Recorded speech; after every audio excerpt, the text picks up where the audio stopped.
Brexit, photo credit, Press Association. The UK deputies clashed on Tuesday in Strasbourg in a stormy parliamentary debate on a resolution on Brexit which was endorsed by the institution on Wednesday. The resolution, backed by the main groups, says that an association agreement, including a free trade deal, with the UK is the most likely outcome of the Brexit talks. The verbal spat started when Scottish nationalist deputy Alan Smith branded Brexiteers as useless idiots and shysters. Related content. This drew an angry response from several MEPs, including Stephen Wolfe, an independent member, who demanded that Smith be asked to withdraw the remarks, particularly the word shysters, which he described as demeaning. Wolfe branded Smith's comments as flannel and nonsense. He told Smith, "Fear and panic is all you hear from the Remainers."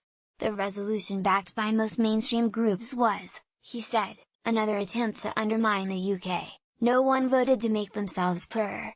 But the Brexiteers lied to you. As we get to the end point of this process, let's remember that there is no shame in changing your mind. So, yes, there is still time to change your mind, Alan Smith MEP, but, rather than the UK staying, you will find more countries will want to leave and join Brexit as well. An unrepentant Smith refused to take back his statement and went on to point out that Scotland had voted by some margin to remain in the EU in the EU referendum. The post-Brexit outlook for the UK, he said, was pretty bloody bleak, predicting it will result in a diminished UK and a poorer UK economy. He said, "No one voted to make themselves poorer. But the Brexiteers lied to you." As we get to the end point of this process, let's remember that there is no shame in changing your mind. So, yes, there is still time to change your mind. Fear and panic is all you hear from the Remainers. Stephen Wolfe MEP. The two were taking part in a debate in Parliament on the guidelines on the framework of future EU-UK relations. This takes the form of a 19-page resolution which members overwhelmingly backed in a vote on Wednesday. The Parliament's Green/EFA group used the debate to call on UK Prime Minister Theresa May to resolve the contradictions in her position. UK Greens member Molly Scott Cato said, "What makes me really sad is that it is being left to the EU side to protect citizens' rights. My government has done little to protect their interests. This is the epitome of bad government."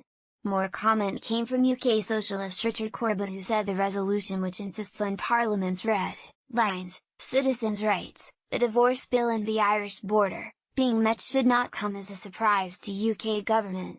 "I fear that these talks will end in deadlock as long as we continue with a divided government which disagrees on these issues," Richard Corbett MEP said. "The biggest ambiguity in its position is that you think you can have frictionless trade with the EU while also leaving the single market and the customs union. All of us are waiting with bated breath to hear what the UK government has to say about resolving the Northern Ireland border issue." Corbett added, "I fear that these talks will end in deadlock as long as we continue with a divided government which disagrees on these issues." German ECR deputy Hans-Olaf Hankel told MEPs, "Brexit is a lose-lose situation, but no one here in this parliament is trying to stop it. In the Brexit referendum we voted to take back control and do not want more EU laws imposed on us. Brexit must mean exit." Gerard Batten MEP. "My message to Jean-Claude Juncker is it is time to make the UK a new offer, one which it cannot refuse and always wanted. In other words, give it more autonomy over immigration and keep them in the EU." Italian key member Barbara Spinelli cautioned, "The Brexit discussions will not work unless the UK government offers something on citizens' rights. Citizens need to be taken out of the state of anxiety in which they are currently living."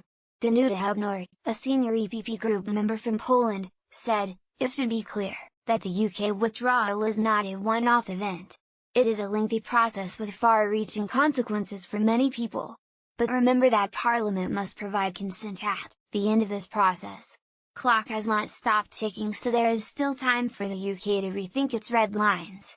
The UK does not wish to be a vassal state." Diane James MEP on the issue of rights, UK Greens MEP Joe Evans said, "No one has the right to strip anyone of their citizenship against their will, but this is what could happen." However, UKIP's Nigel Farage hit back, predicting that, after it leaves the EU, the UK could do a trade deal with the US in 48 hours. Ahead of next week's EU summit, he said his message to UK Prime Minister Theresa May was do what President Trump has done and stand strong against the EU bullies. Eurosceptic ENF member Janice Atkinson said the EU should take heed of the fact that 70% of youth in Italy voted for populist parties in the recent Italian elections, while UK non-attached deputy Diane James said, "The UK does not wish to be a vassal state. Theresa May needs to do what President Trump has done and stand strong against the EU bullies." Nigel Farage MEP UKIP member Gerard Batten said, "In the Brexit referendum we voted to take back control and do not want more EU laws imposed on us. Brexit must mean exit." British Conservative MEP John Flack attacked his beams like Tony Blair and Sir Nick Clegg, who, he said, were acting as a kind of fifth column. His message to Brussels was, "We are your friends but do not push us too far." Speaking later at a news conference in Parliament, EPP leader Manfred Weber said the talks were currently stalled because the UK is not saying what it wants. "There are a lot of red lines but no progress is being made. What makes me really sad is that it is being left to the EU side to protect citizens' rights. My government has done little to protect their interests. This is the epitome of bad government." Molly Scott Cato MEP: "It is looking more likely that we will end up with a bad result, bad for both for the EU and the UK." He expects Parliament to adopt the resolution, which amounts to a constructive message. He said, "A lot of people are presenting problems but we are suggesting solutions and are ready for serious talks because we are running out of time." However, Weber warned the UK, "You cannot have the same status if you are out as you would have as a member of the EU. I cannot imagine voting for a treaty which has resolved issues over money, citizens' rights and Ireland but still has no idea of the long-term relationship. That is why we still need clarification."